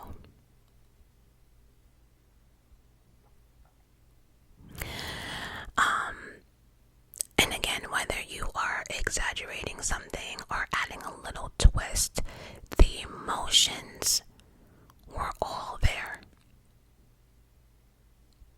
All there. So I don't know if it was SA, if it was verbal abuse, if it was physical abuse went down. I absolutely believe that something happened in the house. So I want to make that clear. I don't want people thinking that I don't believe them, blah, blah, blah. Now, that being said, and also too, Jose being like part of the music industry and the movie industry, we all know that that's like a dark side of Hollywood, and people in Hollywood will do anything for money, for clout, to stay relevant, right? So, all that being said, my heart does go out to Kitty and, the brothers. But, murder should not be justifiable unless it is true self-defense. We use the word self-defense way too easy in a lot of these murder cases, and that's not the case. And this is where I can understand where many people in the public think that the brother's attorney actually ruined this case. The problem I have with this case, like I said, I do believe something happened, right?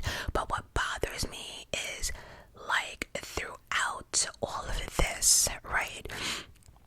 Even when, like, Eric was going to the therapist, none of this stuff was mentioned to the therapist. Any of it even before, like, the murder took place.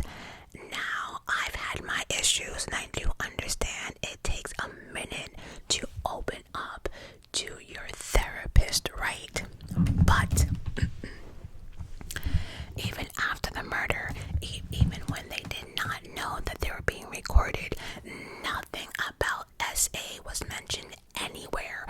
Yeah, the father was controlling and this and that, right?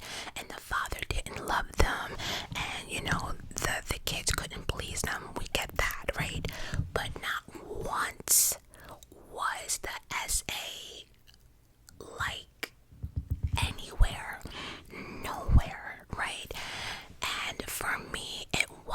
until they realized that they could no longer say, well, the boys didn't do it, right? They couldn't do that anymore, right? Because at one point, remember, we're doing the mom, this and that. But now that we have a confession, that was the whole defense team, was to act innocent.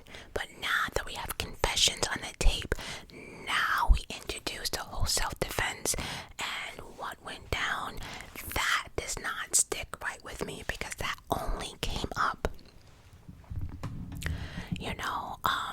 when the tapes were not thrown out.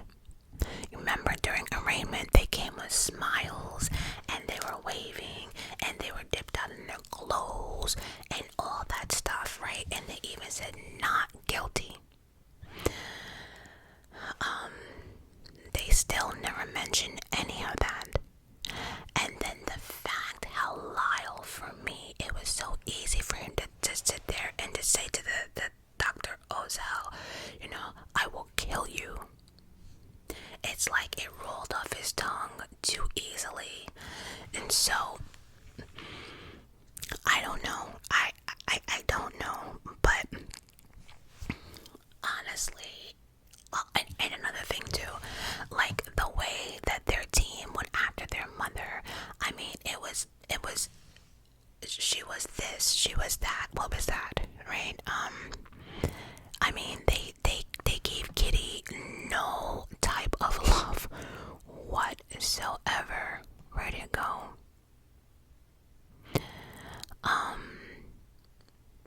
But anyway, you remember she was an alcoholic, she was dead, she was depressed, of the cheating or whatever. So it's clear that the mother was also a victim of whatever the husband was doing, right? It just, I actually want to read that out to you, because there's a couple of things here. Right, she also explained that Kitty was living in hell as well. She was an alcoholic, a drug addict, depressed. She was in distress. She was a hazard herself. She was a dangerous driver. Okay, when they did all of that, she was a terrible housekeeper, right? Some of this stuff does not make sense to me, and if it doesn't make sense, we have to question it, right? So, what? She's a terrible housekeeper. Well, yeah, she was rich. They had a maid that was off on Sundays. So for them to sit there and say that the mother was a bad housekeeper, and there was dog shit all over the floor. They had servants, they had maids, they had cooks.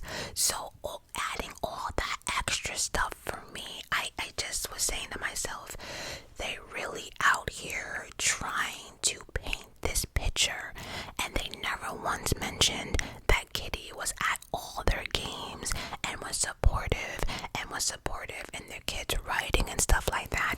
And then we cannot forget the fact that Kitty herself told the therapist that she was afraid of her own sons. Remember, she had no idea that anyone would go talk to her therapist, right? So the fact that she had a fear and she thought her sons were sociopaths, that's questionable, right? And then it was the whole acting for me on the floor and getting bodyguards and the bulletproof vest. I mean, they really staying in a hotel saying they were scared. I just think they were real, like they bought guns, y'all. This was premeditated. I don't know how else to put it. It was premeditated. The boys didn't even cry. They're out here spending money. So again, I think all of that was fueled from anger, right? Again, I don't know what happened in the house, and I don't know if, because I don't want to question anyone else's story, because it's not my story, it's their story to tell. So I can sit there and tell anyone that something did not happen, right? But absolutely, from their emotions and what I witnessed on that stand, something happened in that house. Something, I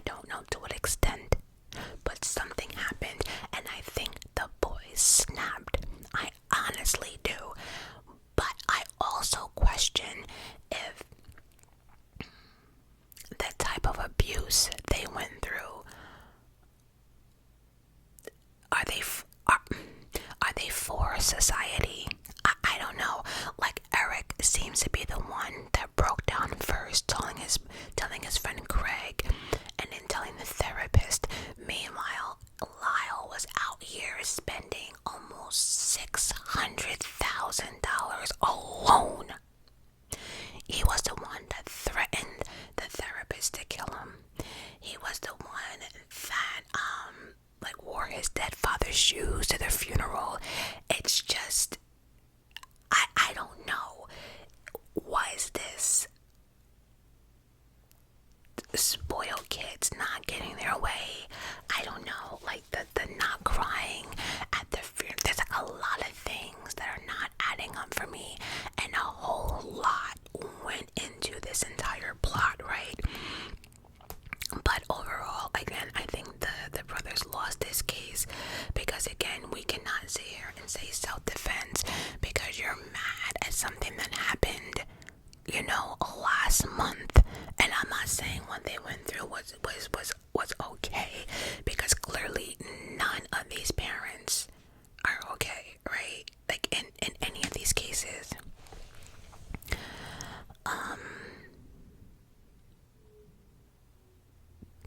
I'm just going over my notes because, like I said, I'm actually neutral either way. If they get out, cool. If they don't, cool, right? Because I really don't know. And again, doing this deep dive, knowing how much planning they did, and then the whole theater thing and the mom, and I don't know. It just. Oh,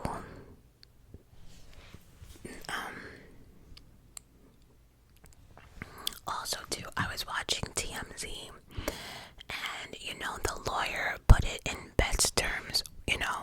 This case is not what the people want.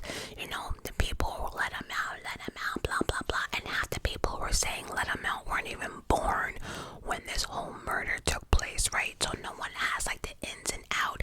It's just like Gypsy Rose. Oh, let her out, let her out. A lot of y'all didn't even know the details of it, right? And a lot of y'all who were like let her out, are not really singing that same tune right now.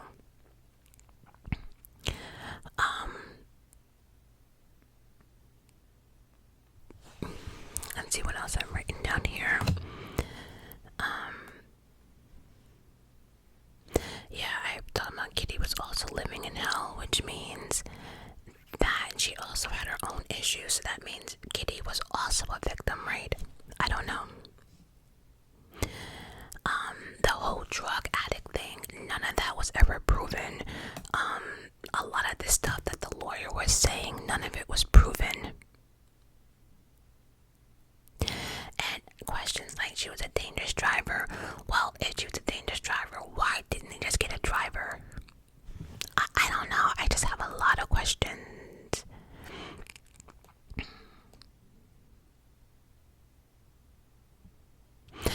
I also have here, at this point, I feel as if they were creating all these narratives against the mother, Kitty, to discredit this woman, and not once did they say anything like, well, she, we loved her, or she was at her, she supported us, she loved us more than our father. None of it. And we have to stop and think, right? Because I'm on to do it. I just have one question for everybody watching this video, right? And this is serious. This is real talk. What is the difference between the Menendez brothers and Gypsy Rose? What's the difference? My nephew asked me that question, and he is still waiting for my answer. Both cases, the child or children unalive their parents or parent. In both cases, they both stated self-defense, which at this prompt moment you see did not work in either case. So I know a lot of y'all fought me on the Gypsy Rose self-defense. Well, here's the thing. I didn't buy it. The jury didn't buy it. The judge didn't buy it. And guess what? They didn't buy the self-defense in this case either. Right? I still believe. Again, I wish somebody would just say, you know what, Judge, I snapped. My parents fucked me up. I was so mentally fucked up.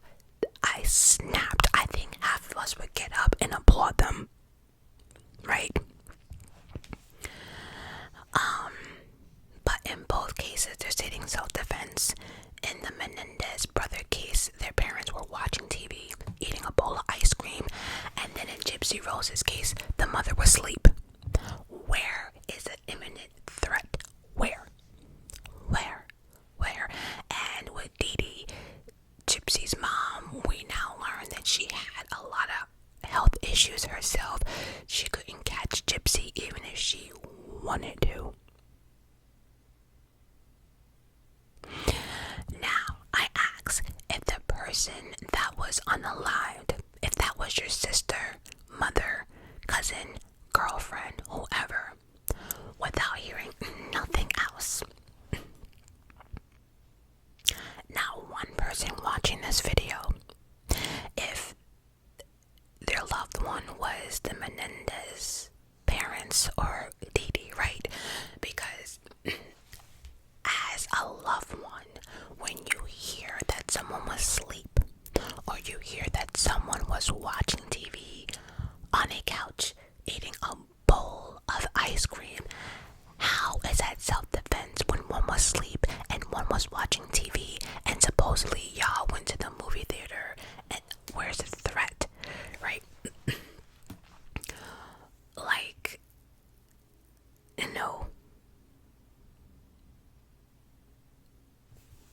There was not a complete, they were not in danger.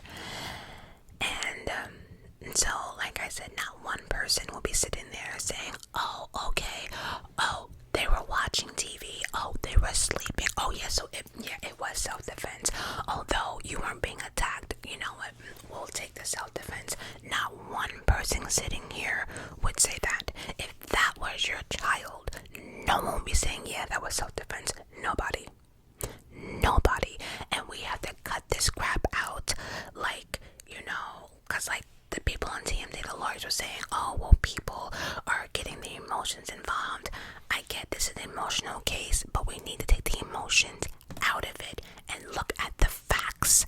The facts here is that the brothers bought a gun, bought two, tried to hide it, got an alibi, did all of it, and for like a year just lied about it. And the only reason why, listen, I don't know.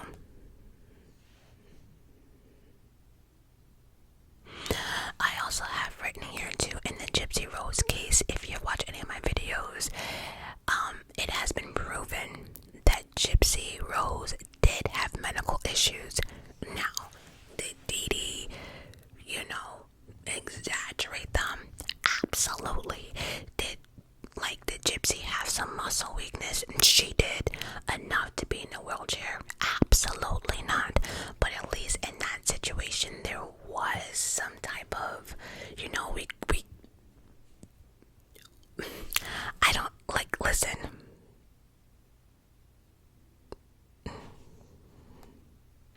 Also, too, one of the main questions in Gypsy Rose's case is why weren't any of the doctors prosecuted, or why didn't any of these doctors lose their licenses or practice or anything else? So it makes you stop and think, right? Why didn't those doctors lose their licenses? Well, it's because a lot of the stuff that we know, Gypsy actually did have medical issues. Not to the extent that Dee Dee was, you know, but she did. And there's one thing I would like to also mention as well. In both cases, the Menendez brothers and Gypsy Rose, there's one other thing.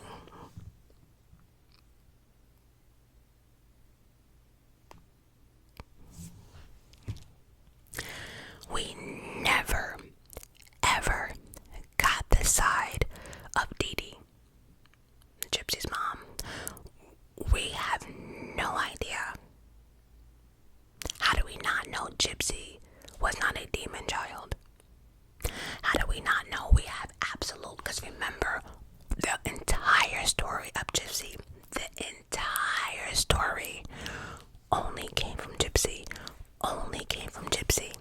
Same thing with the brothers. The parents are not here to explain their side of the story.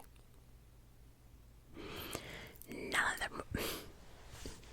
It's just so funny how they match up way too well. It's just one of those. And then we can actually forget the fact that the mother was, scared of her children.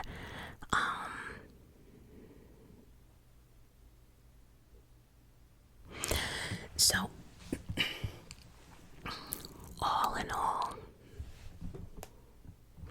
I don't believe it was self-defense. I believe that they snapped. I do believe something sinister went behind closed doors. I absolutely believe that. I don't know to what extent, because nothing has been proven. Nothing has been proven. And I think, like I said, one of their cousins, like when they were 9 or something, but that's just word of mouth. I don't know. I don't know what to believe, and I hate the fact that I can't sit here and say, well, I believe every word they said, because that's just not reality, right? People lie and will do whatever they need to get away with murder. And the fact that Lyle flipped out in that therapy session saying, no, we were supposed to fucking get away with it. Again, still never yelled out that anything like happened to them, right? I don't know. And so, I think, again, as humans, we have to take the emotions out, which is why in the first trial, the men versus women, the women felt more, oh my god, look at them, they're so cute, they were, and the men are like, well, yeah, y'all are emotional creatures, but it might be sad what happened, but where's the proof, right? It's like one of those. Again, the women wanted to let the boys go, and the men were like, Also, too, I remember doing something on Patreon, and it had to do with, like, influencers who killed, like, on TikTok, whatever, and there were these 2 cases that I'll remember, and I could not believe people, like, one of them killed, like, a newborn, and the mother, and it was shit like, well, he deserves a second chance, oh my god, he's so fine, oh my god, look at his eyes, and I'm saying to myself, are y'all fucking kidding me right now? Did you guys forget, like, what he actually did, but because he's cute, he deserves a second? And so, same thing with the Menendez brothers, right? Like, the attorneys are saying that they're getting bombarded, they're getting threats, you better let the boys out, you better let them out, and that's not how it works. It does not work that way. People have to remove their emotions sometimes with these cases and really look at it as it is. There are people out there that will play the role and play the game. Nobody wants to go to jail. Nobody. So, all in all, if they don't get out, I can understand why. And if they do get out, I can understand why. Because if they get resentenced, I think they're trying to get them down to manslaughter. And if they get the manslaughter charge on December 11th, they're walking out the door on December 11th. They would have been served their time like 10 years ago. Right? And so, like, I don't know. I know our justice system sucks, but again, we have to take, oh, they're pretty and they're cute and they're young and they deserve a second chance. No, we have to look at the facts and what the facts are and how everything played out. So, on that note, yeah, if they get out, I hope, they live a quiet life. The media is not going to leave them alone, so I can just see the disaster. And if they don't get out of prison, I can understand that as well. This whole thing was premeditated. Buying guns,